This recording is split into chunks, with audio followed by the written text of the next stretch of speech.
Assalamu alaikum wa rahmatullah. Wa alaykum assalam wa rahmatullahi wa barakatuh. Que puis-je faire pour toi? Professeur, j'ai trois questions qui me préoccupent. Quelles sont tes questions? Tu m'intéresses. La première, est-ce que Dieu existe réellement? Et si c'est le cas, montrez-moi à quoi il ressemble. Ma deuxième question, que veut dire le destin?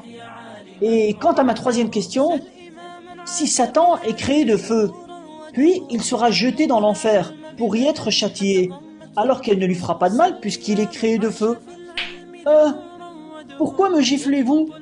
Et pourquoi vous vous mettez en colère contre moi? Je ne suis pas en colère contre toi, et je ne suis pas du tout en colère. La gifle répond à tes trois questions. J'ai été giflé, mais je n'ai encore rien compris.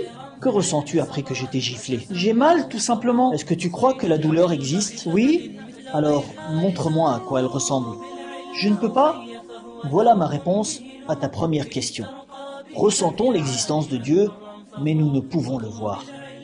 Et puis, est-ce que tu as vu en songe hier que j'allais te gifler? Non, bien sûr. Et est-ce que tu t'es imaginé que j'allais te gifler aujourd'hui? Non, certainement. Voilà le destin, mon petit. Puis, cette main avec laquelle je t'ai giflé, de quoi est-elle créée? Vous voulez dire de quoi elle a été créée à la base? D'argile? Et ton visage? D'argile aussi? Que ressens-tu? Je ressens de la douleur. Eh bien, voilà.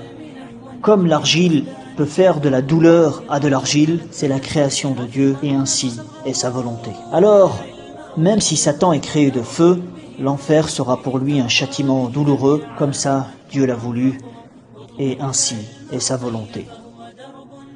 Mon petit, le berger avec son chameau dans le désert a très bien compris l'existence de Dieu lorsqu'il a dit « Les crottes du chameau prouvent que le chameau existe. Les traces de pas prouvent que quelqu'un est passé.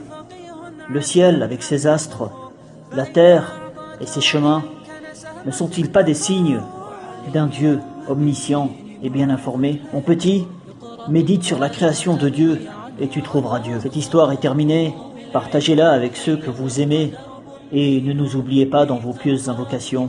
À bientôt.